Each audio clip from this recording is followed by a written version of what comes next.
Selamat pagi Bapak Ibu. Kita ada di breakout room 1B.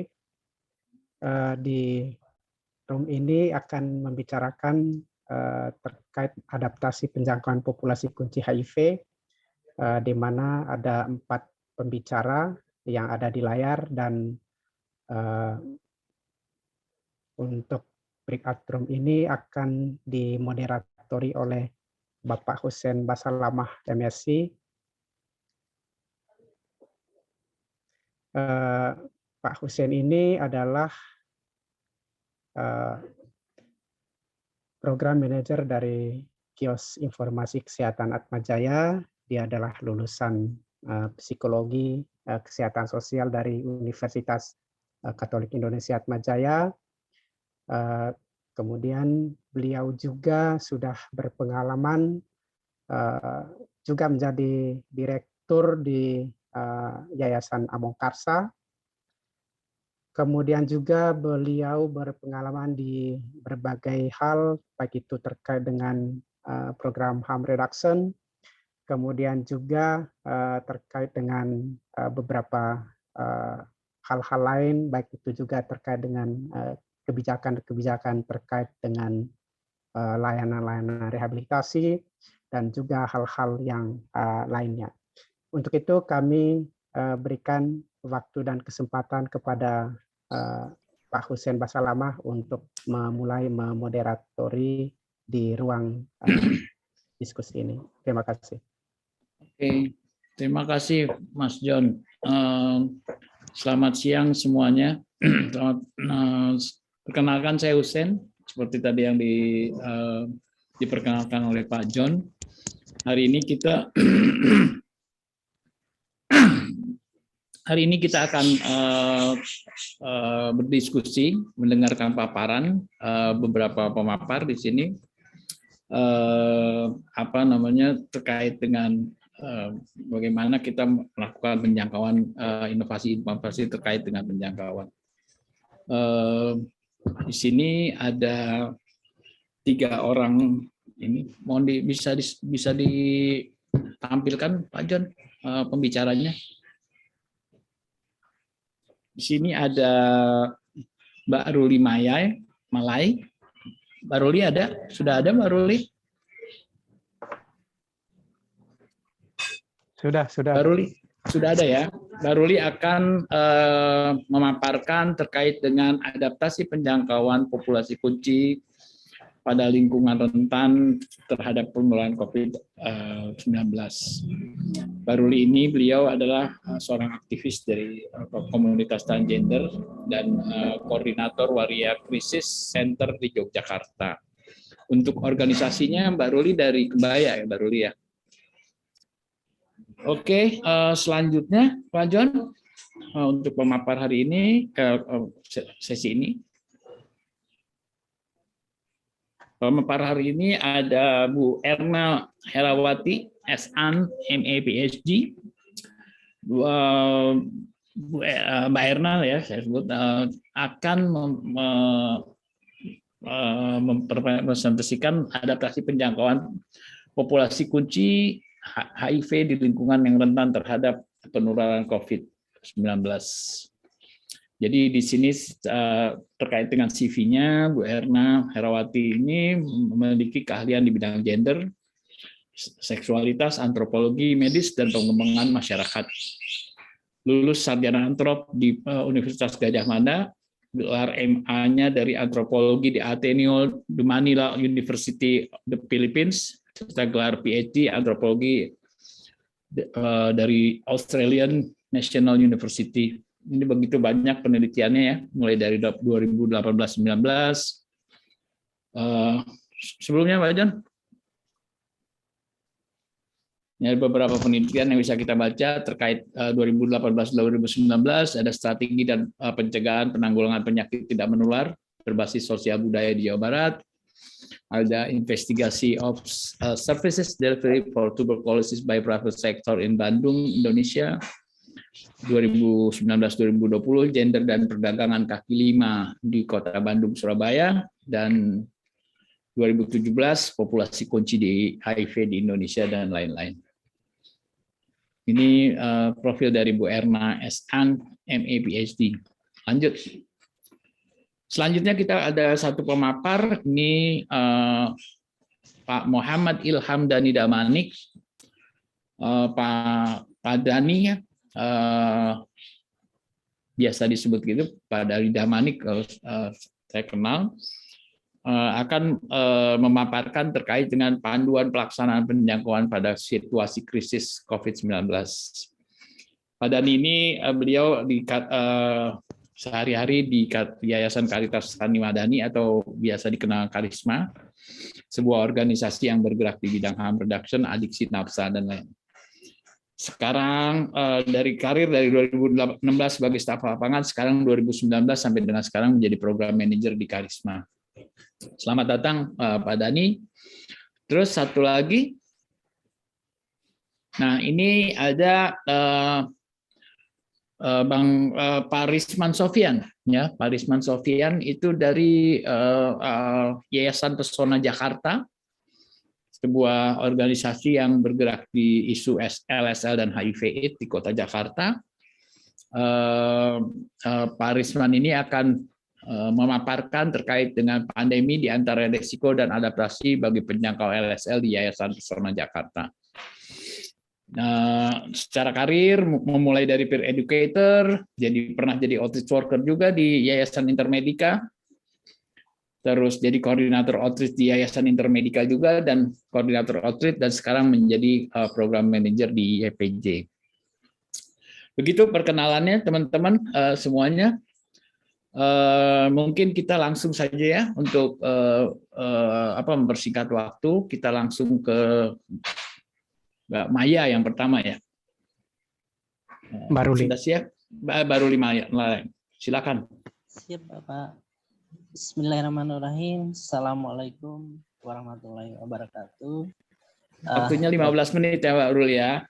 Baik Bapak, Bapak Ibu yang kami hormati, terima kasih atas kesempatan yang diberikan pada saya untuk bicara atau testimoni tentang apa yang kami lakukan dalam rangka persiapan untuk penyusunan protokol COVID-19 bagi komunitas transpuan yang ada di Yogyakarta ketika awal pandemi COVID-19 yang masuk di wilayah kita sekitar Maret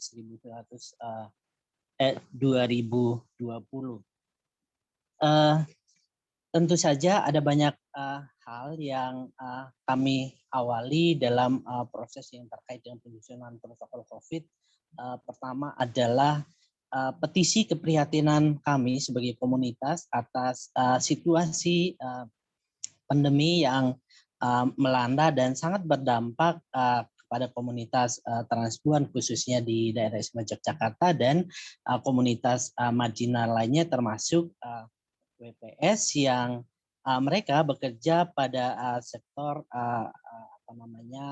sebagai pekerja seksual. Tentu banyak kerentanan yang mereka alami terkait dengan situasi pandemi tersebut.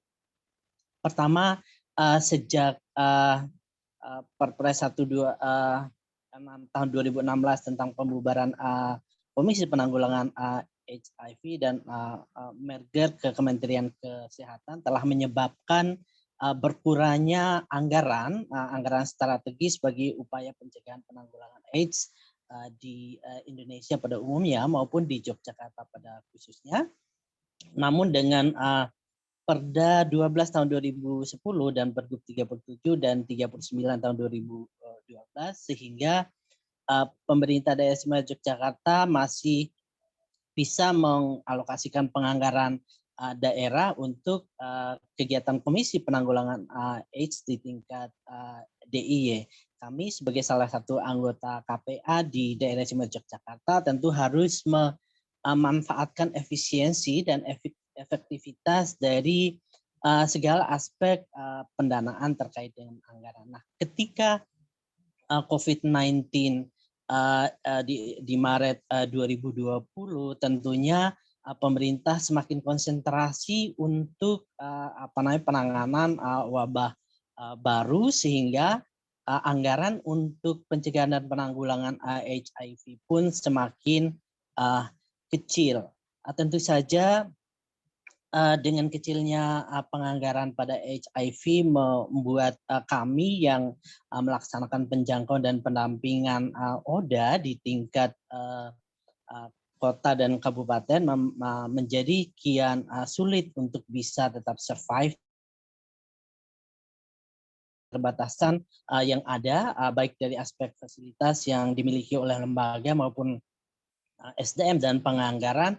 Kami berusaha untuk melakukan eksplorasi yang bertumpu pada kemampuan komunitas transpuan. Nah, di awal Maret hingga dengan bulan Mei tahun 2020 adalah waktu yang kami pakai untuk melakukan sosialisasi, untuk melakukan asesmen terhadap kebutuhan komunitas, dikarenakan mayoritas dari komunitas itu tidak memiliki entitas kependudukan, sehingga akses untuk mendapatkan bantuan dari pemerintah, baik itu berupa bantuan sembako maupun bantuan langsung tunai, itu sangat sulit. Menjadi lebih sulit lagi ketika kita masuk ke ranah pekerja seks, dan baik itu kawan-kawan transpuan maupun perempuan pekerja seks yang mereka tidak memiliki kartu kependudukan, juga mayoritas adalah pendatang, terutama di beberapa titik eksistensi mereka, misalkan di Pasar Kembang maupun di Parangkusumo untuk daerah istimewa Yogyakarta, itu menjadi benar-benar terdesak, apalagi ketika kawan-kawan yang terdampak karena faktor ekonomi semakin banyak, sehingga kami harus melakukan kerja-kerja ekstra dengan mendiskusikan kepada kawan-kawan tokoh komunitas, kemudian melakukan pengumpulan amunisi, tentu saja bekerja dengan jaringan dan memaintain jaringan-jaringan yang masih memungkinkan untuk memberikan suplai penguatan melalui solidaritas dan kesetiakawanan sosial. Di awal kami melakukan asesmen, ada banyak hal yang terkait dengan kesulitan kawan-kawan, terutama kekhawatiran dan keharusan mereka harus tetap melakukan profesinya untuk tetap bisa survive. Pada satu sisi mereka sangat khawatir karena minimnya informasi tentang virus COVID-19 di awal saat itu juga menjadi kekhawatiran tersendiri, sehingga mereka enggan untuk melakukan aktivitas. Sehingga kita berpikir apa yang harus kita lakukan untuk membantu mereka pada saat itu. Tentunya adalah mewujudkan sebuah prokes yang tetap bisa menjamin keberlangsungan aktivitas mereka, tapi di sisi lain ada sebuah proteksi juga untuk mereka dari ancaman transmisi virus COVID-19. Nah, pembahasan ini melibatkan tenaga ahli dan praktisi baik dari kedokteran tropis Universitas Gadjah Mada maupun kawan-kawan praktisi dalam bidang medis maupun institusi pemerintah. Tentunya dalam ini sangat berperan, dan komunikasi yang kami lakukan kemudian menghasilkan sebuah hal yang mengerucut, yaitu untuk menyelenggarakan 3 kali lokakarya dan workshop yang melibatkan pertama seluruh komunitas transpuan di Yogyakarta beserta pekerja seks. Kami undang secara terpisah yang difasilitasi oleh Pak Gambit. Waktu itu kebetulan lagi ada di Yogyakarta, dan kami harus minta banyak pertolongan beliau karena situasi memang lagi sangat memburuk. Pada aspek lain, persoalan ekonomi sosial pada komunitas kian memprihatinkan karena kita butuh suplai bantuan yang segera pada saat itu. Nah, belum lagi prioritas pada layanan PPK tingkat 1, terutama di beberapa puskesmas yang mengharuskan kita antrian panjang sekali, apalagi untuk bisa mengakses di layanan IGD Rumah Sakit Sarjito karena sudah penuh di seluruh halaman. Jadi memang tidak ada istilah prioritas bagi siapapun, karena memang yang ditangani pertama adalah korban-korban yang langsung terkait dengan penularan SARS-CoV-19. Nah, ketika kami menyelenggarakan kegiatan workshop pertama ini, ternyata muncul banyak sekali hal yang mengemuka di komunitas terkait dengan kebutuhan mereka, terutama sekali untuk tetap bisa survive, untuk bisa tetap bekerja seperti itu. Meskipun ada banyak alternatif online misalnya, ternyata hasilnya tidak seberapa dan kawan-kawan terpaksa memilih untuk tetap melakukan aktivitasnya di tempat seperti yang biasa mereka lakukan secara offline.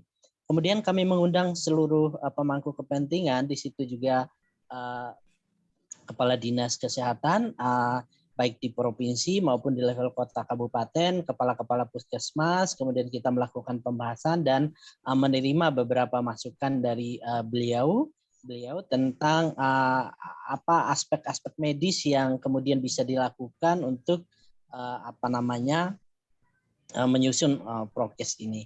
Dan terakhir adalah kita 2 menit lagi ya. Ya, baik, kita mengundang para pakar, tenaga ahli, kemudian kita sandingkan di situ ada Dr. Yandi dari Rumah Sakit Cedito, kemudian ada kepala puskesmas, kepala dinas kesehatan dan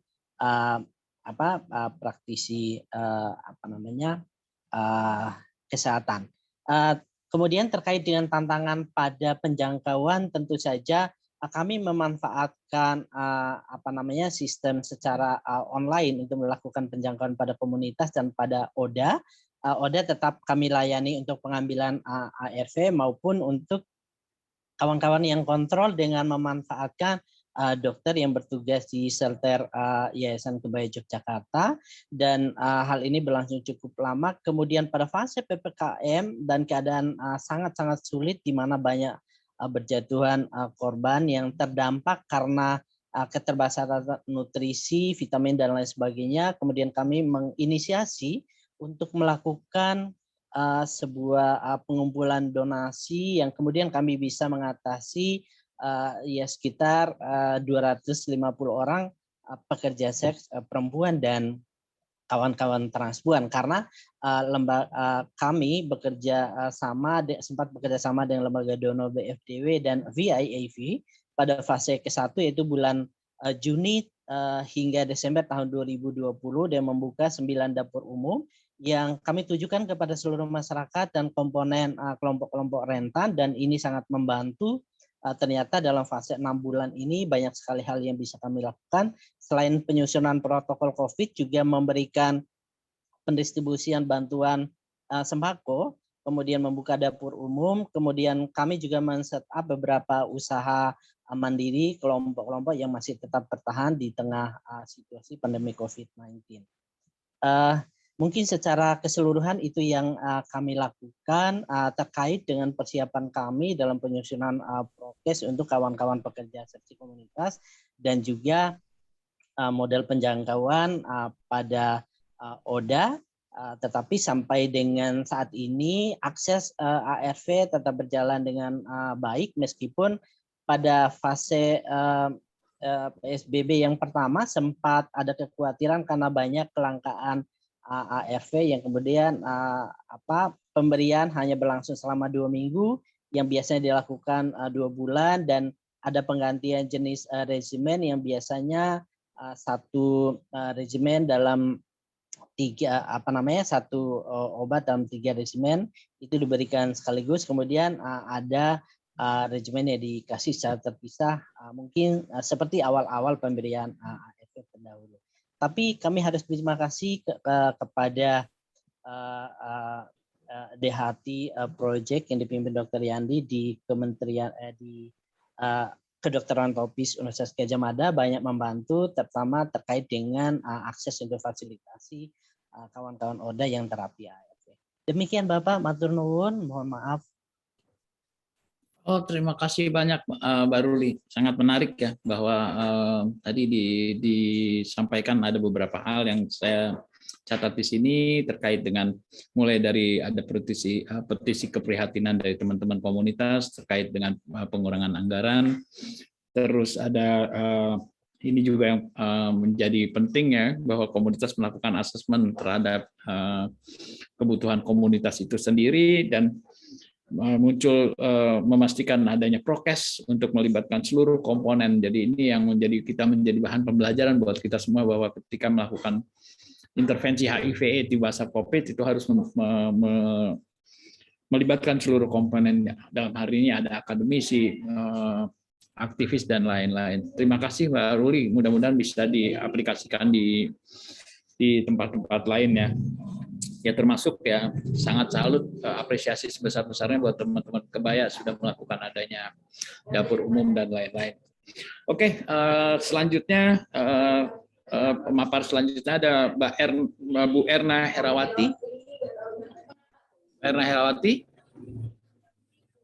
Ya, baik. Terima kasih Pak Hussein atas waktunya. Apakah boleh saya share ini file Slide. presentasinya? Oke, Ya. silakan.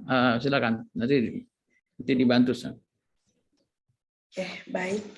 Terima kasih Pak Hussein. Terima kasih juga teman-teman yang sudah hadir di ruang ini. Saya terutama berterima kasih pada panitia karena mempertemukan saya secara online dengan sahabat lama, Mami Ruli. Mungkin sudah lupa ya dengan saya, tapi 2017 saya pernah berkunjung ke rumah ya bersama Mami Vinolia, dan ada teman saya ini satu angkatan di NU, ada Ben. Hello Ben, how are you? Jadi senang sekali hari ini jadi reuni buat saya. Dan juga reuni pada topik tentang HIV, yang mana sebetulnya ini yang mengantarkan saya lulus S3 tentang warga peduli AIDS. Dan saya ingin sharing dengan teman-teman di sini mengenai kegiatan yang beberapa tahun ini saya lakukan, tapi sempat terhenti selama 2 tahun karena pandemi bersama dengan teman-teman kader warga peduli AIDS di Kota Bandung. Presentasi saya berjudul Peran Kader Warga Peduli AIDS atau WPA dalam penjangkauan populasi kunci dan ODA di masa pandemi di Kota Bandung. Seperti kita ketahui ya, COVID ini sudah hampir 2 tahun melanda Indonesia dan Bandung pernah menjadi pemegang rekor yang cukup tinggi dalam kasus COVID. Dan kemudian per Desember 2021 ini, menurut data dari Dinas Kesehatan Kota Bandung, jumlah ODA juga masih cukup banyak. Artinya dalam beberapa tahun terakhir penurunannya belum signifikan gitu. Hanya sebagian terdata oleh Dinkes dan mendapatkan layanan, sementara sebagian yang lainnya itu masih belum terjangkau.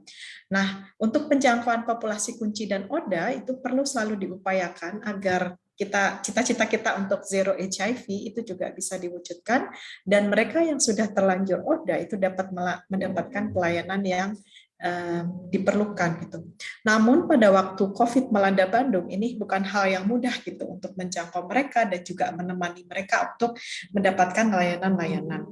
Tetapi alhamdulillah kalau di Bandung para kader warga peduli AIDS ini tetap menjadi aktor yang handal dalam kegiatan-kegiatan penjangkauan, terutama di wilayahnya sendiri. Sebagai informasi, warga peduli AIDS ini adalah gerakan berbasis masyarakat yang dikerjakan oleh volunteer-volunteer. Kebanyakan dari mereka adalah para kader posyandu, dan mereka adalah perempuan, ibu-ibu yang dengan sukarela itu mendampingi dan juga membantu teman-teman ODA dan teman-teman populasi kunci untuk mendapatkan layanan-layanan dasar yang ada di Kota Bandung. Nah, ini mungkin saya skip saja ya. Siapa mereka? Tadi sudah saya sebutkan bahwa mereka sebagian besar adalah perempuan dan ibu. Jadi mereka tahu betul bagaimana merawat dan juga memberikan kasih sayang begitu ya pada teman-teman ODA dan populasi kunci. Mereka relawan aktif dalam beberapa kegiatan sosial kemasyarakatan, diantaranya menjadi kader posyandu, kader disabilitas, kader sosial. Jadi mereka memiliki multi peran di dalam masyarakat. Dan yang paling penting lagi adalah akses mereka kepada saluran informasi untuk bantuan-bantuan sosial di wilayahnya itu selalu up to date. Jadi mereka menjadi tempat bertanya bagi warga di wilayah mereka dan termasuk teman-teman populasi kunci dan ODA apabila mereka ingin mengakses bantuan-bantuan. Sebagian kecil dari mereka memang memiliki pengalaman langsung ya dengan HIV karena ada saudara, adik ataupun keponakan ataupun anak gitu ya yang mereka juga sebagian sudah tidak ada gitu, tapi pernah menjadi ODA dan merupakan bagian dari populasi kunci.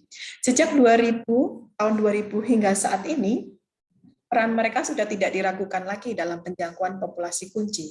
Tetapi ketika masa-masa COVID, peran mereka menjadi lebih penting lagi karena mereka juga memberikan layanan-layanan kepada teman-teman ODA dan populasi kunci yang terpapar COVID. Yang mana ini tidak mungkin ya teman-teman populasi kunci itu mengakses sendiri karena memang agak susah gitu ya prosedurnya.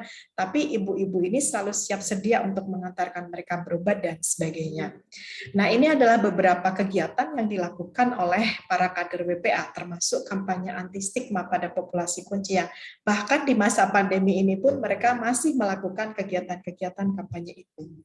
Ini adalah sebagian foto yang diupload oleh sahabat saya, para WPA, itu ada Teh Wawang Nurwangsih dan Ibu Yulia, ini termasuk kader-kader senior WPA di Kota Bandung. Ini adalah kegiatan-kegiatan yang mereka lakukan selama masa pandemi. Peran mereka yang multi ya, banyak sekali ini memungkinkan mereka bergerak lebih cepat ketika membantu teman-teman ODA dan populasi kunci untuk mengakses layanan-layanan, baik itu layanan di puskesmas, layanan untuk vaksin, kemudian layanan bantuan sosial dan sebagainya. Dengan peran ini kayaknya gerak mereka menjadi lebih luas dan lebih fleksibel dan juga lebih cepat begitu dibandingkan mungkin teman-teman ODA sendiri. Nah, ini juga kegiatan-kegiatan yang mereka lakukan. Termasuk di masa pandemi, sosialisasi HIV pun tetap mereka lakukan. Jadi tidak pernah berhenti ya. WPA ini berarti sudah 21 tahun dan kegiatan mereka juga tetap berjalan. Ini juga kegiatan yang mereka lakukan kemarin dalam rangka Hari AIDS Sedunia di Kota Bandung. Ada yang offline, ada yang online, jadi terus-menerus mereka lakukan. Nah, ini adalah tagline-tagline yang mereka post. Mereka itu sangat aktif di Facebook dan berkomunikasi satu sama lain dengan media sosial. Jadi adanya pandemi juga memudahkan mereka untuk meningkatkan komunikasi dengan media sosial. Sebelumnya, waktu tahun 2000, itu mereka berkomunikasinya pakai SMS gitu. Lalu ketika 2017 itu sudah mulai ada WhatsApp dan sebagainya, maka mulai dengan WhatsApp, dan sekarang mulai dengan Instagram, dengan Facebook, dan yang lain-lain. Jadi ini ada banyak sekali peningkatan. Nah, mengapa peran kader WPA ini penting sekali di masyarakat? Yang jelas adalah mereka ini memiliki posisi sosial yang sangat baik di wilayahnya. Mereka sangat dihormati, disenangi begitu ya, dan modal sosialnya sangat kuat. Jejaring mereka dengan lembaga-lembaga yang relevan seperti di Bandung, mereka berjejaring kuat dengan KPA, dengan lembaga-lembaga lainnya, LSM misalnya, untuk VCT, untuk layanan-layanan HIV yang lain, mereka berkolaborasi dengan LSM dan bahkan dengan dinas-dinas yang ada di Kota Bandung yang menyediakan layanan-layanan untuk teman-teman ODA dan populasi kunci. Sehingga mereka ini adalah jembatan potensial antara populasi kunci dan juga dengan stakeholder yang relevan. Nah, strategi adaptasi yang mereka lakukan di masa COVID untuk menjangkau itu mereka menggunakan media sosial. Karena ibu-ibu ini sudah terampil sekali yang memakai media sosial. Kalau dulu masih dengan telepon ataupun SMS, sekarang mereka punya WhatsApp group dengan teman-teman dampingan. Jadi itu memudahkan mereka untuk berkomunikasi, dan kerahasiaan secara otomatis saat ini telah meningkat. Karena kalau dulu itu berkunjung ke rumah teman yang populasi kunci ataupun yang ODA itu seringkali diketahui oleh tetangga gitu. Tapi dengan jejaring WA group itu menjadi lebih secret lagi, dan teman-teman populasi kunci juga merasa lebih nyaman dengan cara seperti itu. Dan yang paling penting lagi, para kader ini mampu mengintegrasikan kegiatan home visit pada populasi kunci dan ODA dengan kegiatan home visit pada aktivitas program yang lain. Misalnya, selagi mereka mendata bantuan, mereka juga sekaligus mengecek apakah teman-teman sudah ambil ARV ataupun teman-teman memerlukan layanan-layanan yang lainnya. Jadi ini adalah strategi-strategi yang mereka lakukan. Menurut saya cukup inovatif, karena mereka tidak pernah diberitahu oleh siapapun, tapi mereka menemukan cara-cara sendiri yang menurut mereka lebih efektif. Jadi apa yang dapat saya simpulkan, saya selaku ini ya teman-teman para kader dan juga teman-teman para populasi kunci dan ODA yang ada di Kota Bandung, saya merasa bahwa peran para kader warga peduli AIDS ini sangat penting karena mereka adalah aktor sosial yang memiliki multi peran sosial, sehingga posisi mereka di masyarakat cukup kuat dan hal itu menjadikan mereka itu sebagai ujung tombak. Dari waktu ke waktu, ini sudah terbukti 21 tahun sejak BPA di Kota Bandung itu berdiri sampai dengan sekarang, ketika pandemi menghantam, mereka tetap menjadi aktor-aktor yang dapat diandalkan oleh teman-teman ODA dan teman-teman populasi kunci. Mungkin demikian Pak Husen yang bisa saya bagi dari Bandung untuk teman-teman yang ada di forum ini. Terima kasih, selamat pagi. Terima kasih banyak Bu Erna. Tadi memang sangat menarik ya ketika ya kondisi COVID menghambat intervensi terkait dengan HIV/AIDS. WPA itu ya menjadi sebuah solusi ya supaya yang mungkin bisa di-copy di wilayah-wilayah lain yang belum ada. Juga ya beberapa hal yang menjadikan kenapa mesti WPA yang selama ini dipegang sama komunitas atau populasi kunci untuk melakukan outreach. WPA ini adalah salah satu bagian dari masyarakat ya, ketika apalagi ada PSBB, ada PPKM, ya mereka inilah yang bisa masuk ke komunitas itu langsung. Juga WPA ini ya secara posisi dan jaring sosial mempunyai sangat kuat, dan juga mereka ini aktif di media sosial terutama. Yang terakhir ya sangat kita apresiasi 21 tahun itu ya, 21 tahun bisa Oke, apresiasi buat teman-teman WPA Jawa Barat, khususnya Kota Bandung. Terima kasih Mbak Erna. Selanjutnya, pemapar selanjutnya Pak Dani Damanik. Sudah siap Pak Danik? Ya, makasih Bang Husen. Silakan. Ya. Yuk. Ya, izin share ya. Oke.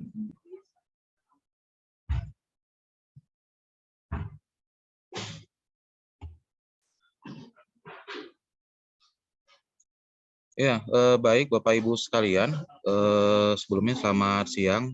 Terima kasih pada panitia yang sudah memberikan kesempatan bagi saya untuk bisa bergabung di acara ini, juga diberikan kesempatan untuk mempresentasikan abstrak yang sempat saya buat, dan terima kasih juga Bang Husen yang sudah memfasilitasi kegiatan ini. Judul presentasi saya pada kali ini adalah tentang panduan pelaksanaan penjangkauan pada situasi krisis COVID-19. Ini sebagai latar belakang, sebagai pengantar, maksud saya. Kita tahu bahwa Indonesia itu pertama sekali, kita tahu diumumkan tentang masuknya COVID itu pada bulan Maret 2020, yang juga tidak lama kita mendapatkan bagaimana muncul beberapa kebijakan yang diberikan oleh pemerintah untuk menekan laju penyebaran COVID-19. Nah, munculnya COVID-19 di Indonesia juga kita sadari bahwa membuat banyak perubahan terjadi pada tatanan sosial di masyarakat. Ya, kita tahu, kita sadar banyak yang kalau bahasanya kemudian new normal dan sebagainya. Dan hal ini juga berpengaruh pada pelaksanaan program HIV/AIDS di Indonesia. Ini latar belakangnya. Yang pertama, program HIV/AIDS di Indonesia belum memasukkan situasi krisis sebagai sebuah kondisi yang perlu dipersiapkan secara khusus. Ini yang kemudian saya capture dan ingin saya tampilkan. Bagaimana kemudian ketika COVID-19 terjadi, program HIV merasakan dampaknya, antara lain pada bagian penjangkauan. Apa kemudian dampaknya yang paling kita rasakan adalah itu terkait dengan penurunan pada jumlah capaian penjangkauan, baik secara kuantitas atau jumlah maupun kualitas. Dampak juga kita bisa rasakan pada organisasi pelaksana penjangkau, bagaimana ketidaksiapan dan ketiadaan panduan pelaksana penjangkauan di masa krisis, itu akhirnya membuat kebingungan, membuat panik, dan kita juga temukan beberapa staf menjadi korban terpapar COVID-19. Dampak COVID-19 pada kegiatan penjangkauan dari sisi kuantitas dan kualitas yang coba saya sampaikan adalah yang pertama, karena saya bekerja di Karisma, saya akan sampaikan data yang kita miliki di Yayasan Karisma. Terdapat penurunan 50% angka jangkauan. Kalau kita melihat pada tahun 2019 itu Karisma berhasil menjangkau 1020 klien eligible untuk tes, di mana 687 yang berhasil didorong untuk tes, dan dari angka tersebut terdapat 32 temuan kasus baru. Tetapi ketika COVID melanda pada tahun 2020, turun banget, itu menjadi hanya 483 klien yang berhasil dijangkau. dan 166-nya yang hanya berhasil untuk dites, dan hanya 5 temuan kasus baru. Sedangkan dampak COVID pada organisasi pelaksana kegiatan penjangkauan yang kita temukan, yang pertama, bagaimana kemudian penjangkauan yang semula dilakukan tatap muka akhirnya terpaksa dialihkan menjadi virtual. Nah, pengalihan dari tatap muka menjadi virtual ini juga menjadi problem ketika tidak ada panduan bagaimana melakukan penjangkauan secara virtual. Yang itu kemudian menjadi sebuah penghambat program, khususnya terkait bagaimana kemudian penjangkauan secara virtual ini juga terkoneksi dengan layanan kesehatan. Nah, di bagian lain juga organisasi dihadapkan pada kondisi di mana terdapat staf yang terpapar COVID-19. Jadi dengan kata lain organisasi menghadapi dilema dan kebingungan antara bagaimana memenuhi tuntutan capaian program, juga bersamaan dengan bagaimana memastikan keselamatan orang-orang yang menjalankan program.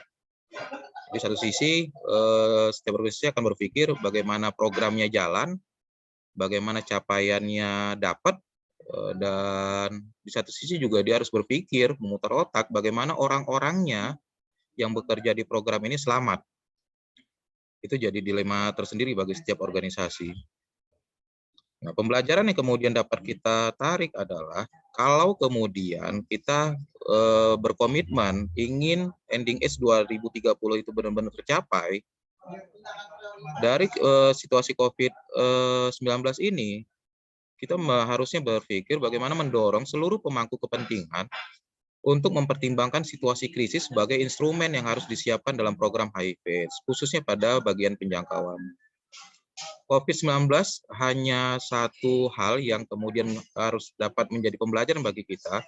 Kita kemudian juga tidak menafikan bahwa di masa depan mungkin ada hal-hal lain atau situasi-situasi lain yang bisa saja terjadi di Indonesia.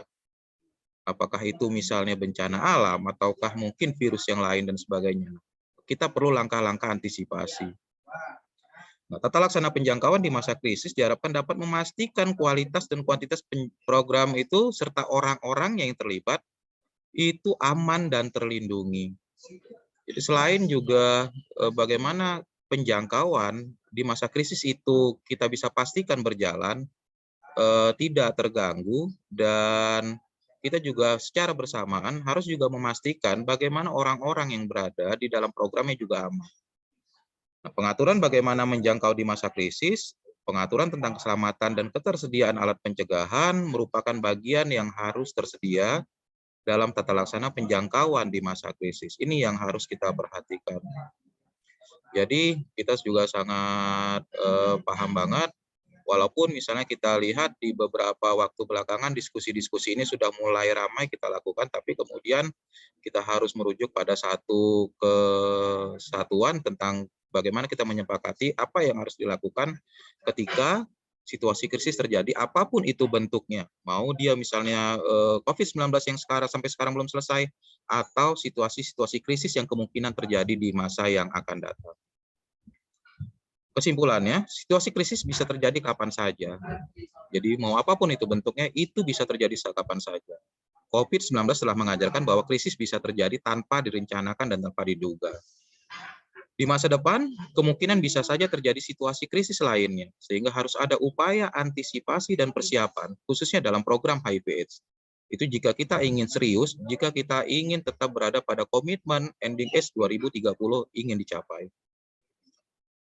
Antisipasi dan persiapan diharapkan ketika krisis melanda, sehingga pelaksana program dengan cepat bisa beradaptasi pada saat situasi krisis terjadi, dan melakukan langkah-langkah yang perlu diambil. Jadi, kita menjadi pembelajaran banget di awal-awal COVID, bagaimana ketika kita tidak siap, ketika kita tidak ketika kita tidak memiliki panduan, bagaimana kemudian kita menjadi bingung, menjadi kacau, dan sebagainya. Dengan kesiapan menghadapi situasi krisis, maka harapan ending AIDS 2030 akan dapat tetap dijaga untuk tetap berada di jalurnya dan mimpinya bisa tercapai. Kira-kira itu yang saya ingin sampaikan pada kesempatan kali ini. Terima kasih sekali lagi pada panitia, dan saya kembalikan kepada Hussein. Kasih Kang Sen. Oh, terima kasih Pak Dani ya. Sini ya muncul dari sebuah keresahan teman-teman di outreach ya, hampir di seluruh Indonesia, bukan cuma di Karisma saja, bahwa di program penunggalan HIV yang selama ini terutama untuk intervensi khususnya dalam outreach itu belum ada memasukkan situasi krisis ya yang berakibat ada penurunan jumlah capaian dan bahkan ada staf-staf yang terpapar COVID. Jadi juga kita ya agak gagap juga ya ketika offline ya, ketika sesi kita mesti turun ke lapangan diganti dengan virtual yang akhirnya penjangkauan juga menjadi tidak optimal. Ya, jadi yang konklusinya adalah bagaimana programnya berjalan dengan baik di masa krisis, juga staf kita terselamatkan, itu sih yang bisa kita lihat. Oleh karena itu dibutuhkan tata laksana outreach di masa krisis. Seperti kita ketahui, krisis ini mungkin ya yang sekarang melanda adalah pandemi COVID, tapi kita melihat beberapa tempat sekarang ada gunung meletus, ada ada gempa dan lain-lain. Ya mungkin ini bisa kita diskusikan ya, sangat menarik. Terima kasih Bang Dani. Dan yang terakhir ada Pak Risman Sofian. Silakan. Iya, halo. Mohon izin.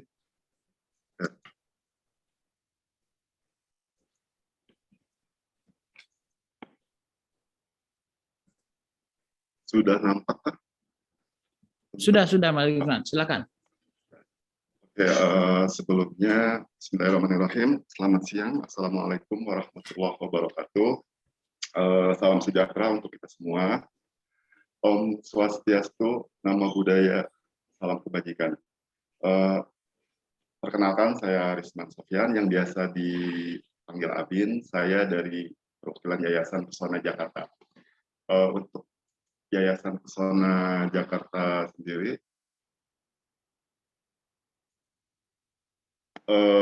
sudah berdiri di 14 November 2016, jadi sudah usia 5 tahun. Dan kami bekerja untuk komunitas LSL di DKI Jakarta. Dan abstrak kali ini yang akan saya paparkan adalah di antara risiko dan adaptasi bagi penjangkau LSL di Yayasan Pesona Jakarta.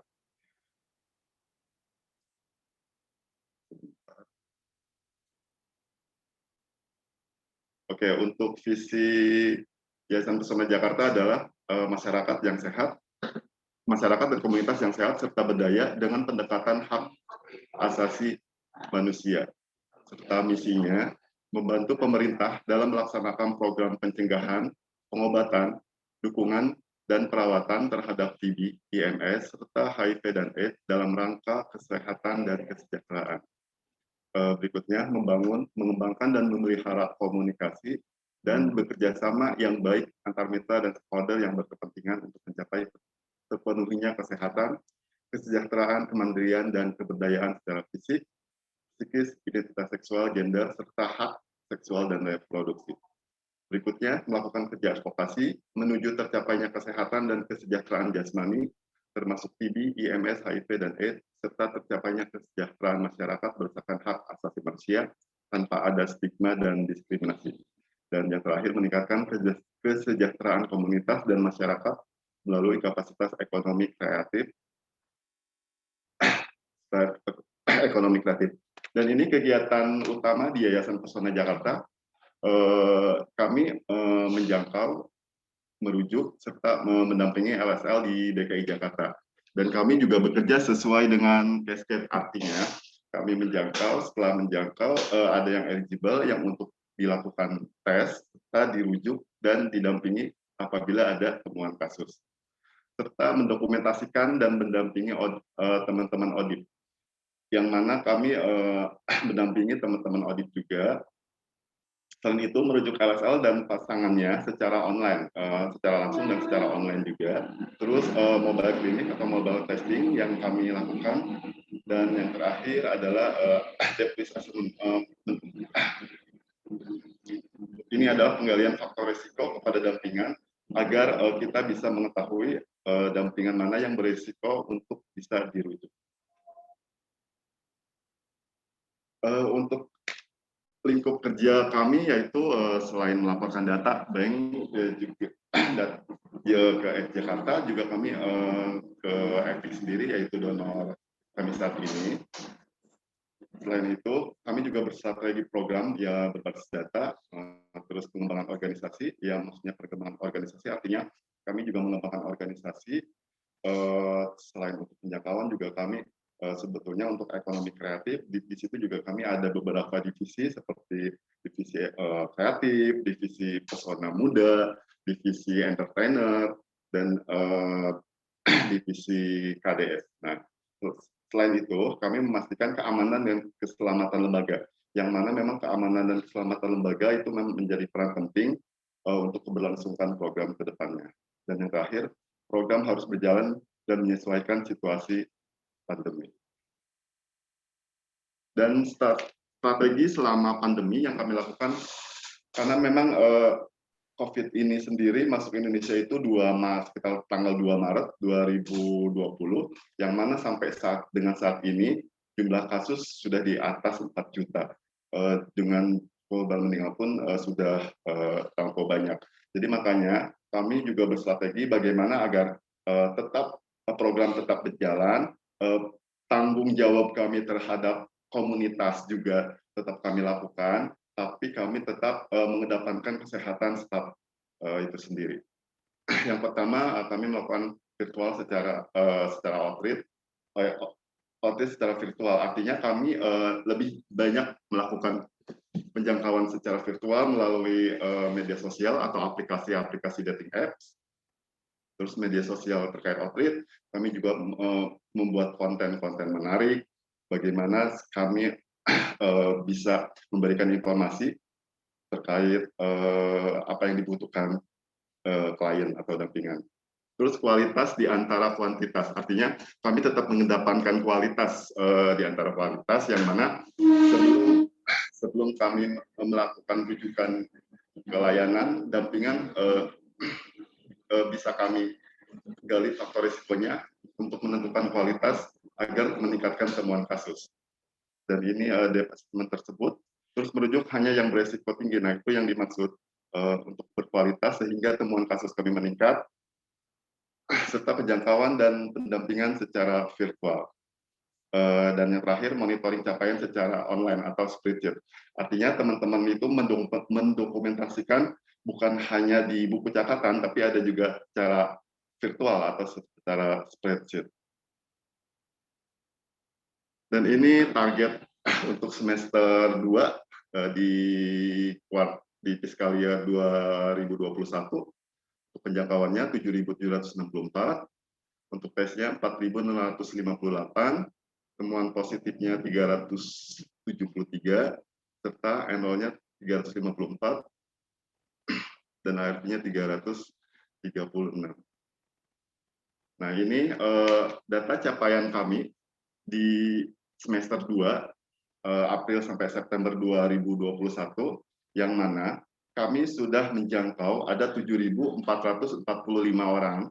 Nah, di sini dari 7.445 orang tersebut yang eligible, artinya mereka yang layak untuk dites atau yang fokus kami, jadi fokus ada yang eligible, yaitu ada 5.463 orang. Jadi dari 5.463 orang tersebut ada 70,29% mereka melakukan tes atau sekitar 3.840 orang. Dari 3.840 orang tersebut, 10,7% itu ditemukan positif atau 411 orang. Serta mereka melakukan enroll dan inisiasi itu sebanyak 98,8% atau 404 orang. Dan ini pengelolaan kasus kami di fiskal year 2021 ini ada sebanyak 9.914, serta yang menggunakan regimen PLD ada 454 audit. Dan ini untuk data capaian notifikasi pasangan, sebelumnya mohon maaf, data ini diambil di saat CMD atau the Client Management Database itu sedang gangguan, artinya beberapa waktu lalu terjadi kebakaran di gedung cyber, jadi ini sangat berdampak ke data kami juga, beberapa hari error, jadi ini mohon maaf kalau datanya tidak sinkron terkait ini. Jadi untuk kesimpulannya terkait notifikasi pasangan tersebut adalah yang menerima notifikasi pasangan sebanyak 348, jadi ini kesimpulannya saja karena datanya mohon maaf sekali lagi. Yang di list itu ada 418, yang dikontak ada 389 atau 93,06%. Untuk yang dites ada 233 atau 59,89%, serta yang positif 35 orang atau 15,02%, dan semuanya sudah melakukan akses layanan lanjutan. Dan pembelajarannya adalah kuantitas target yang diperlukan sebagai acuan. Terus kualitas diutamakan supaya program tepat sasaran, itu yang tadi sudah disampaikan bahwa memang penggalian faktor resiko terhadap dampingan itu, untuk menggali faktor resiko terhadap teman-teman dampingan itu sangat penting. Artinya kita bisa menilai tingkat resiko dampingan sebelum kita ajak ke layanan. Berikutnya monitoring selama proses berjalan menghasilkan cascade yang bagus. Nah, untuk monitoring ini kami juga lakukan setiap minggu, selain antar wilayah juga seluruh staf atau lembaga, artinya setiap minggu bagaimana capaian kami bisa berjalan dengan baik karena terus dimonitoring. Dan yang terakhir, dengan menawarkan kualitas dan cascade akan menjadi bahan pertimbangan lembaga donor untuk pengambilan kebijakan.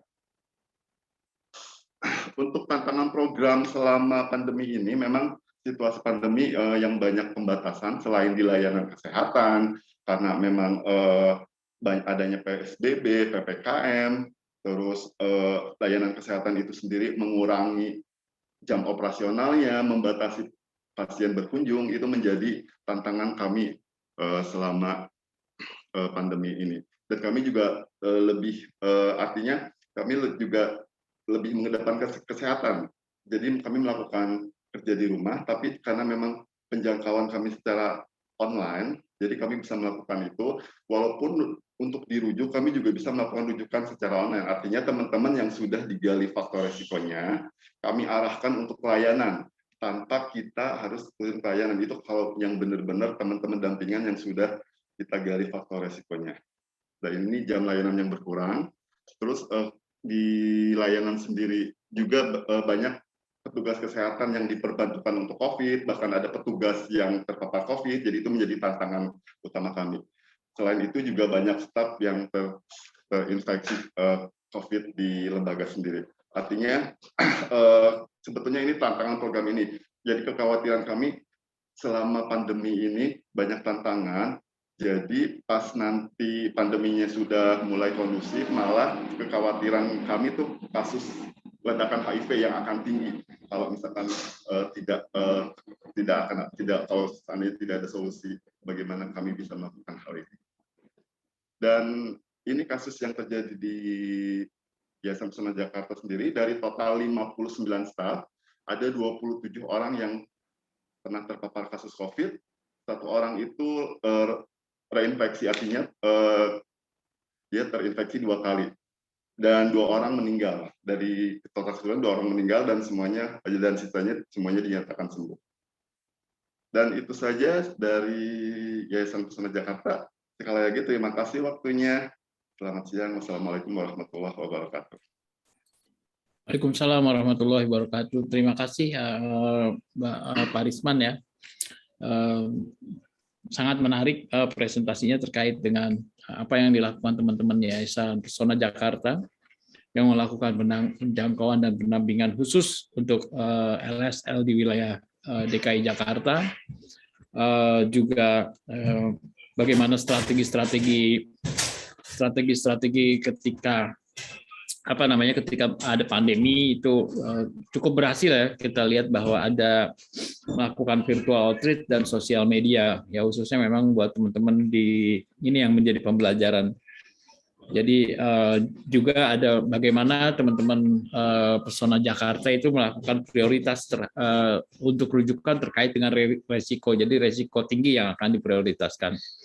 Juga yang perlu diapresiasi di sini adalah bagaimana teman-teman Pesona Jakarta secara cascade itu untuk teman-teman yang terinfeksi, untuk teman-teman terinfeksi HIV, hampir 98% di situ mengakses layanan pengobatan. Terima kasih dan ya apa juga turut prihatin ya ketika kita kehilangan teman karena COVID. Mudah-mudahan nggak terjadi lagi. Terima kasih Pak Risman. Oke, teman-teman semuanya yang di ruangan ini, apakah ada pertanyaan untuk apa namanya untuk para pemateri? Apakah saya boleh bertanya, Pak Hussein? Boleh dilanjutkan. Pemateri nanya ke Baik. Pak Materi ya.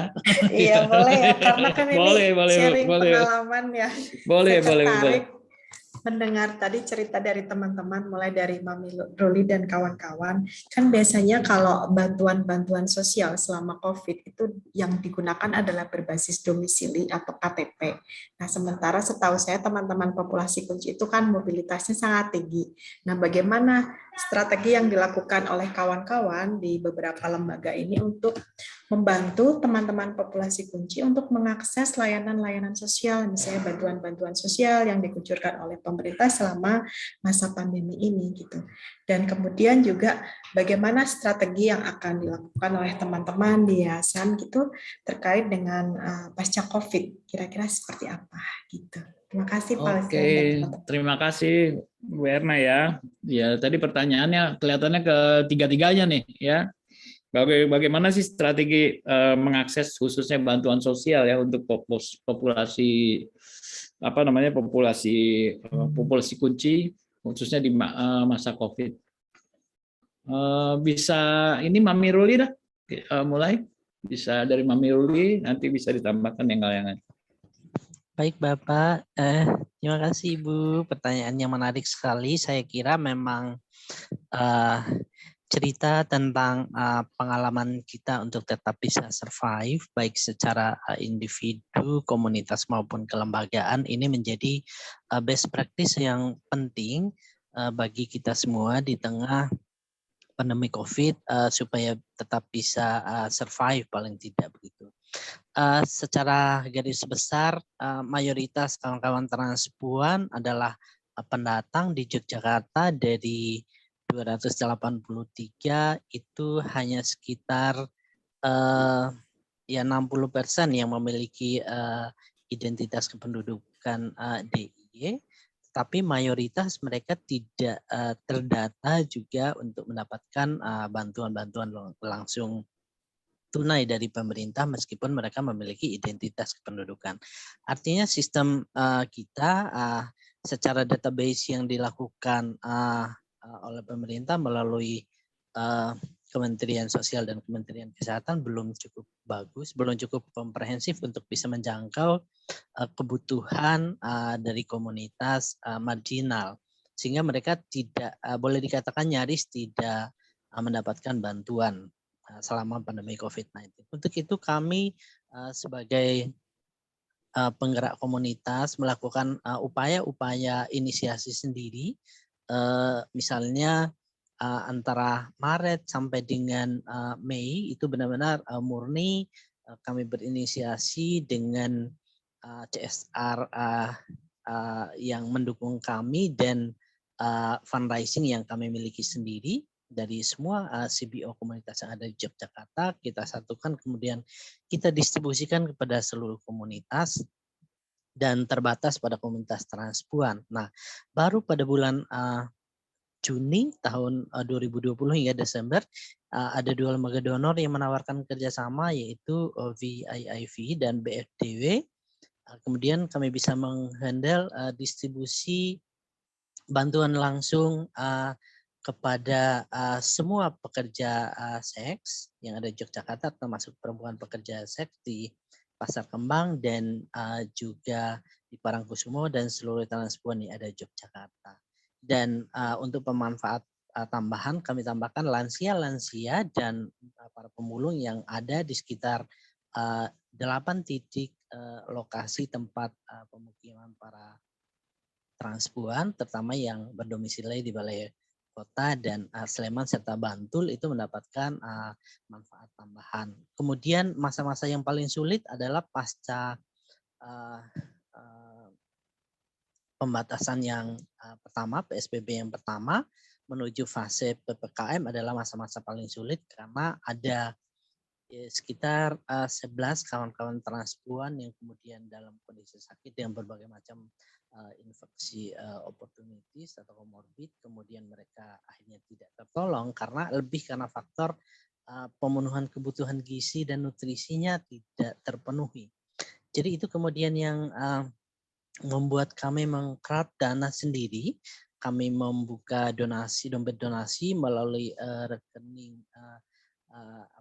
fundraising-nya Waria Crisis Center yang telah terbentuk tahun 2018 untuk menghadapi situasi kesulitan komunitas marginal, terutama sekali transpuan, terutama kaitannya dengan penggerebekan oleh FJI terhadap Pondok Pesantren Waria pada tahun 2016 di bulan Februari. Nah, ini kondisi umum secara politik yang tidak menguntungkan kami karena kami disubordinasi. Ya ada banyak stereotip terkait dengan stigma dan diskriminasi ini sehingga menghasilkan banyak kejadian kekerasan pada kawan-kawan transpuan.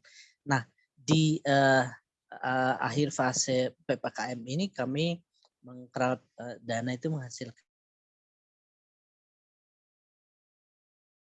181.000 sekian, dan itu bisa kami berikan bantuan langsung tunai dan juga sembako kepada seluruh transpuan, kepada masyarakat lansia, kepada 200 orang WPS yang tersebar di seluruh wilayah DIY. Mungkin cara-cara ini sangat sederhana, tetapi paling tidak bisa mengatasi permasalahan yang ada dalam kondisi situasi yang darurat. Kemudian Pak Menteri PKM juga sempat langsung berkunjung ke sekretariat para volunteer kami yang ada di Yayasan Kebaya Yogyakarta, dan kami bisa melakukan diskusi dan komunikasi, dan paling tidak akhirnya lahir sebuah local police di pemerintah daerah Yogyakarta melalui komunikasi jaringan. Begitu kami bisa memberikan vaksin dan menerbitkan ada banyak KTP, terutama di Pemda Kabupaten Sleman, menuntaskan 100% kawan-kawan transpuan yang tinggal di Sleman sudah punya KTP meskipun mereka adalah pendatang dan tanpa referensi apapun dari daerah asal masing-masing. Nah, yang menjadi PR sekarang adalah bagaimana mengadvokasi mereka supaya mendapatkan akses jaminan kesehatan, juga bantuan langsung tunai untuk kawan-kawan yang memerlukan. Mungkin itu dari saya, Ibu. Terima kasih. Terima kasih, Mami Ruli. Ada yang mau menambahkan dari dua pemateri sebelumnya? Iya, kalau dari saya terkait dengan bantuan-bantuan yang bisa diakses oleh teman-teman yang kita jangkaui, kebetulan Karisma itu menjangkau komunitas pengguna nafza, salah satunya pengguna nafza suntik. Jadi yang kebanyakan memang mereka berasal dari wilayah yang sama, jadi bukan dari wilayah luar, sehingga informasi-informasi terkait bantuan mereka dapat dengan mudah bisa mengakses.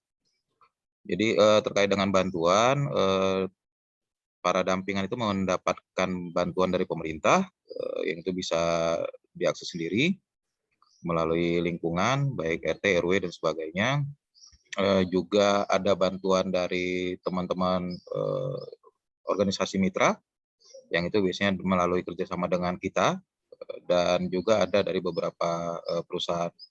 Jenis bantuan macam-macam, ada terkait bantuan kebutuhan bahan pokok sampai misalnya tes COVID dan sebagainya, tergantung di bagaimana kawan-kawan melihat dan membutuhkannya.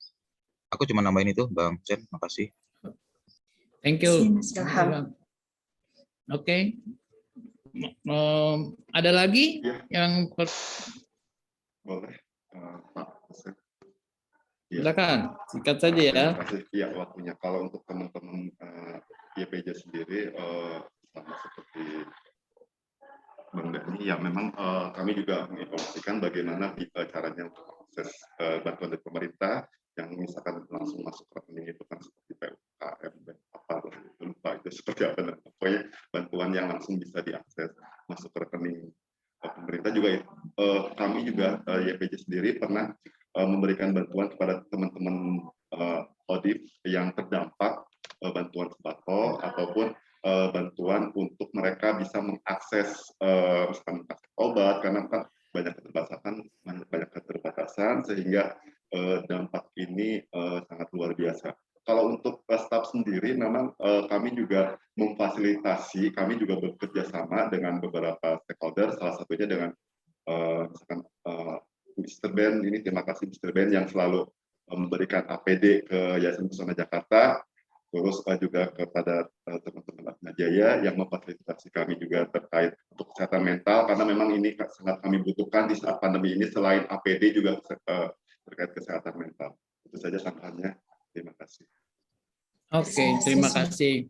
Terima kasih. Begitu ya Mbak Erna ya, bahwa ya teman-teman berusaha melakukan berjaring, terus apa namanya, secara donasi sendiri, melakukan menjaring sendiri, fundraising itu sangat menarik.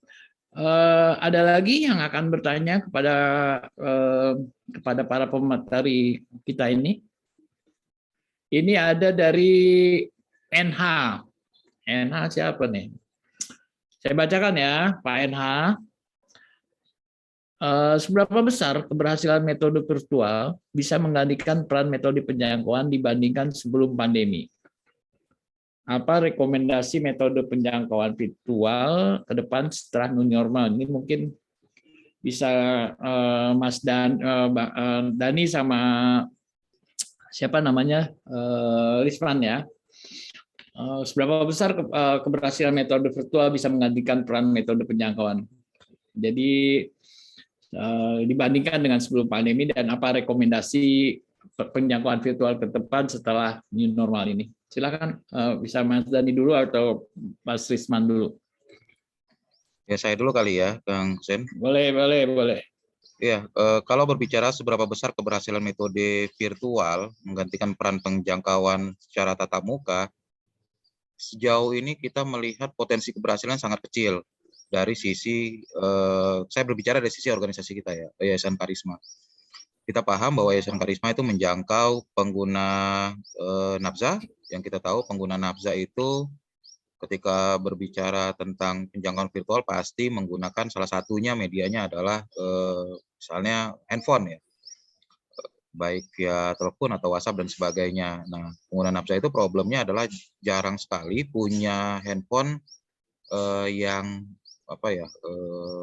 tetap di waktu yang tertentu. Biasanya beberapa periode kemudian hilang tanda petik ya, dan sebagainya.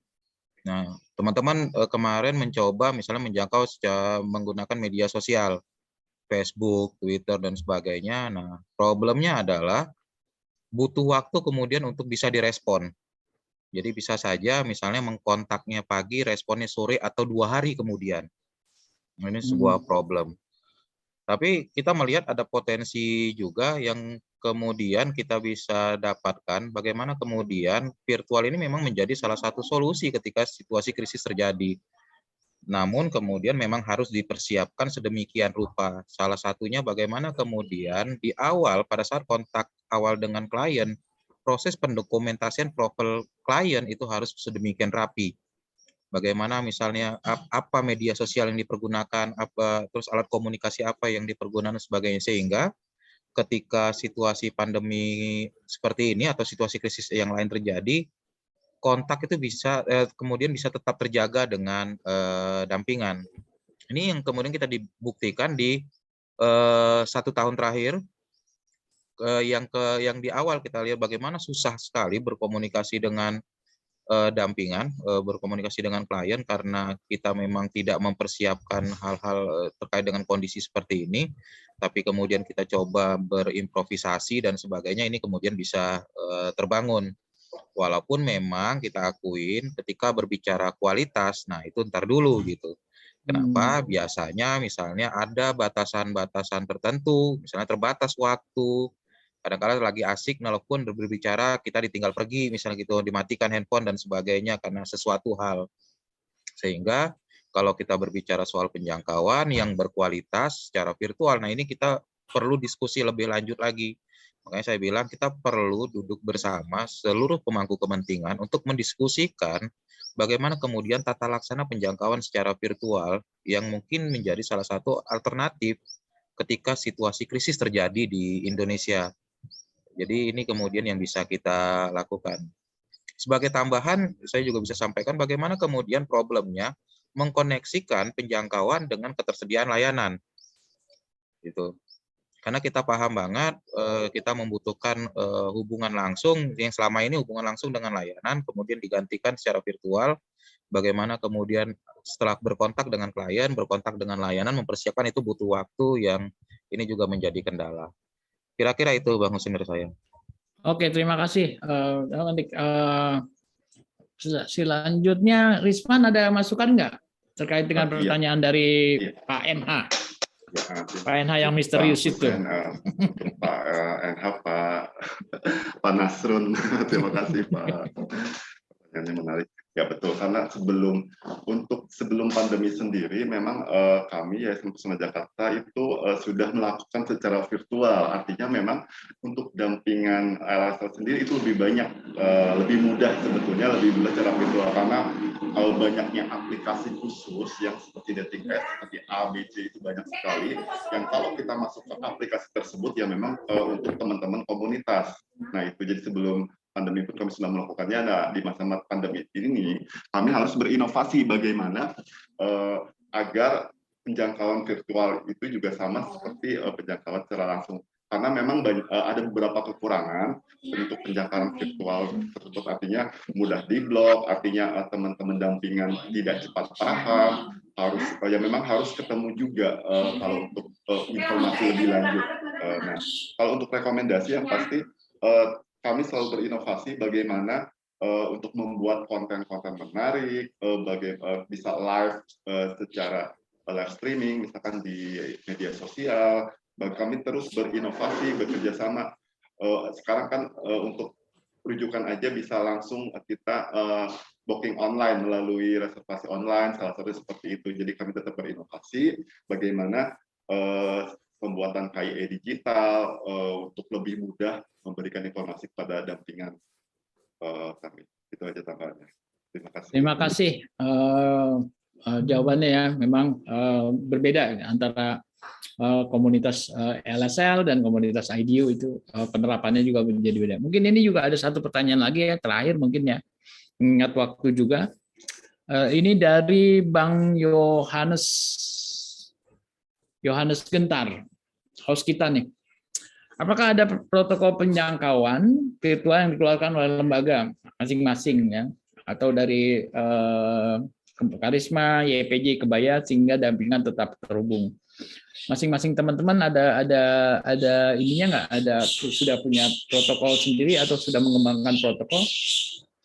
Silakan. Ya, kalau dari Yayasan Karisma sendiri sampai sekarang memang kita lagi proses pengembangan protokolnya dan kita memang masih mencari rujukan-rujukan seperti apa efektivitas penjangkauan yang dilakukan secara virtual, protokol apa saja yang kemudian harus kita siapkan dan sebagainya. Ini memang lagi proses karena memang kita tahu bahwa sulit sekali untuk mencari rujukan terkait bagaimana penjangkauan virtual khususnya pada situasi krisis seperti ini. Saya kira itu Bang Syed. Oke ya, berarti di Karisma on progress. Oke. Kalau di Kebaya sudah ada protokolnya, Mami Ruli nggak ada ya. Pak Risman? Iya, oke. Terima kasih. YPJ sudah ada protokolnya kah? Nah, sebetulnya kami juga sedang mengembangkan bagaimana agar protokol itu tetap berjalan. Artinya teman-teman dampingan itu tetap bisa dihubungi, yaitu salah satunya dengan virtual atau spreadsheet. Artinya jadi teman-teman staff itu selain dokumentasiannya tidak hanya secara manual di buku, kita juga bisa melalui spreadsheet, artinya bisa klik langsung ke handphone, jadi data tersebut tidak mudah hilang dan teman-teman juga bisa langsung menghubungi dampingan tersebut agar tetap terkoneksi dengan dampingan. Itu salah satunya. Terima kasih. Oke, terima kasih. Oke, ada lagi teman-teman, satu lagi, atau saya boleh tanya ya ke Mbak Erna, kalau terkait Boleh, dengan Pak. iya, kalau terkait dengan WPA itu untuk pendanaan dari mana Mbak Erna ya? Sampai dengan sekarang belum ada dana resmi dari pemerintah, Pak. Meskipun dinas sudah sudah sering mengundang mereka, tetapi ibu-ibu ini seperti biasa volunteer gitu. Nah, memang sudah berkali-kali ada advokasi gitu ke KPA, tapi rupanya sampai sekarang belum ada dana khusus untuk kegiatan PPA. Jadi makanya ibu-ibu kader itu suka ditebeng-tebengkan ya dengan kegiatan-kegiatan yang lain supaya ikut terdanai gitu. Dengan 21 tahun berarti 21 tahun ya, dengan 21 tahun belum ada. Oke. Mas Husen, halo. Ya, silakan Mas Giri. Boleh saya masuk? Ya. Ya, silakan. Makasih Terakhir Mas ya. Husen. Ya, perkenalkan saya Giri dari PKBI Jawa Barat. Saya mau menanggapi terkait dengan VO dan WPA ya, karena kebetulan saya sendiri pengurus WPA-nya Kota Bandung. Gitu. Yang pertama terkait dengan virtual outreach ya. Memang kalau kita lihat efektivitasnya ya, saya kebetulan ini pegang data semester sekarang itu virtual outreach itu hanya 26% dari tatap muka ya, kalau di PKB, data di PKB Jawa Barat untuk LSL. Kalau untuk TG 17% ya, kemudian kalau untuk penasun itu 5%. Nah, cuma terkait dengan masalah apakah efektif atau tidak virtual outreach yang di virtual outreach nyampe ke layanan PCT maksud saya gitu ya. Dan ternyata itu angkanya memang masih sangat kecil ya. Data yang saya pegang ini yang dijangkau melalui virtual outreach dari komunitas LSL, kemudian nyampe di layanan PCT hanya 17%. Nah, kalau untuk TG ada 13%, kemudian kalau untuk penasun ada 4%. Jadi memang kendalanya yang saya perhatikan adalah bagaimana yang kita jangkau melalui virtual outreach itu bisa nyampe di layanan PCT gitu. Itu menjadi tantangan tersendiri sih buat saya. Tinggal cari polanya seperti apa sih biar yang dijangkau melalui virtual itu bisa nyampe ke layanan PCT karena angkanya masih sangat kecil. Mungkin nanti juga bisa yang lain bisa ngasih masukan atau saran strategi seperti apa supaya yang dijangkau lewat virtual bisa nyampe ke layanan. Itu yang pertama. Yang kedua terkait dengan masalah WPA ya. Nah, sebetulnya ada satu hal yang menarik di WPA Kota Bandung. Jadi di tahun 2020 itu ketua WPA-nya Ibu Wali Kota pada saat itu pernah menyampaikan kepada kita sebagai pengurus WPA bahwa kita sudah harus mulai melibatkan generasi milenial di WPA. Karena kan sebelum-sebelumnya itu kan yang bergerak itu banyak ibu-ibu PKK gitu ya. Posyandu dan lain sebagainya. Nah, di tahun 2020 ini Ibu Wali Kota menyampaikan generasi milenial harus terlibat di sini. Makanya mulai di tahun 2020 itu generasi milenial sudah masuk dalam kepengurusan WPA Kota Bandung.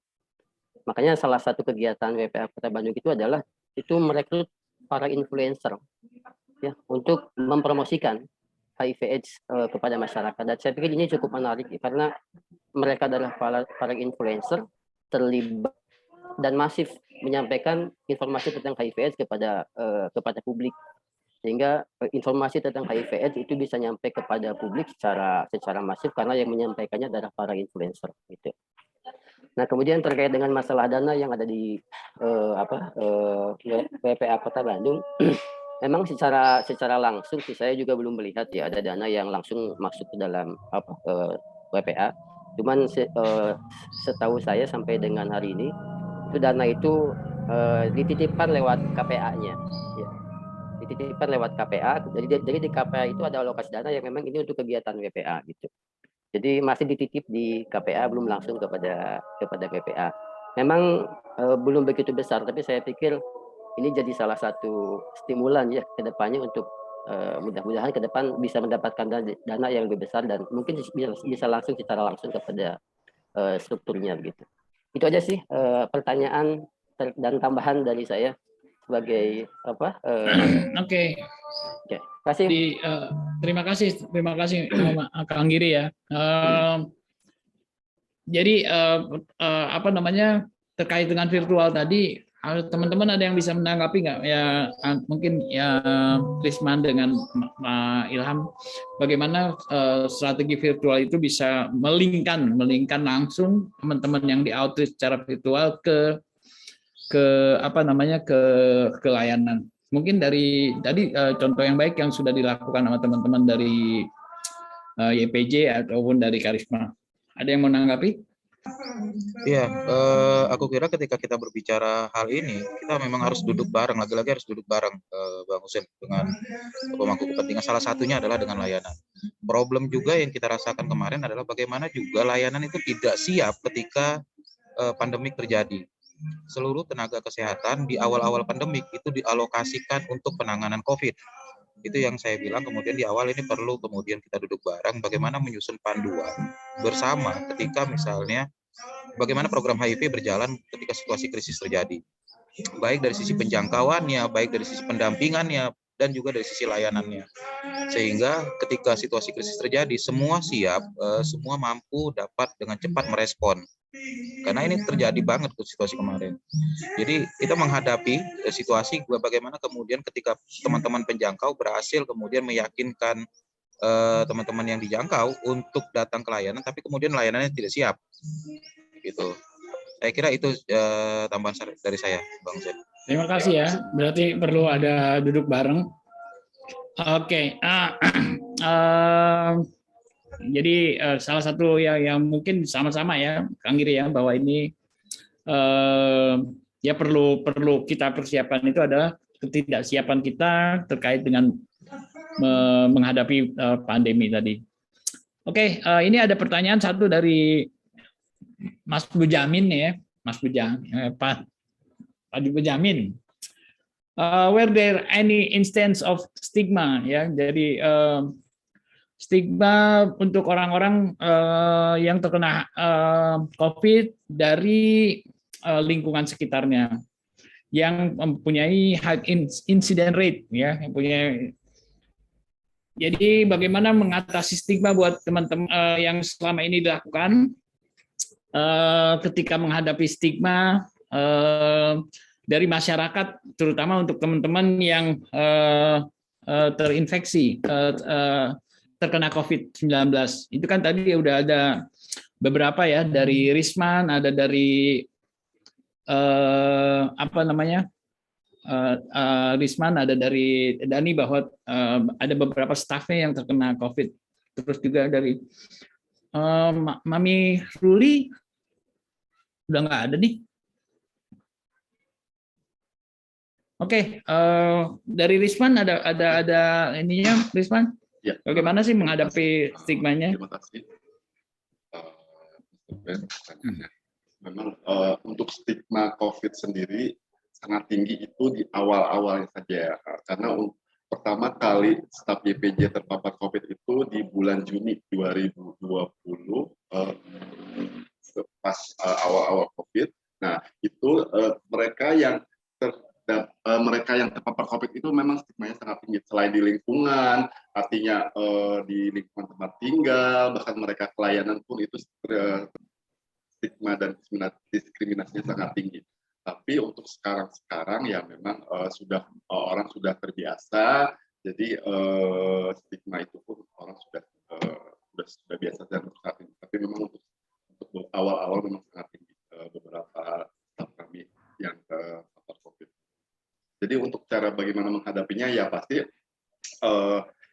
kami kalau untuk ada yang langsung isolasi di rumah sakit, ada yang langsung isolasi di Wisma Atlet atau isolasi mandiri. Nah itu bagaimana caranya agar kami tetap berkoordinasi dengan pemerintah tempat seperti RT, RW, bagaimana ada warganya yang terpapar COVID. Jadi untuk warga lain untuk tetap bisa menerima teman-teman yang terpapar COVID.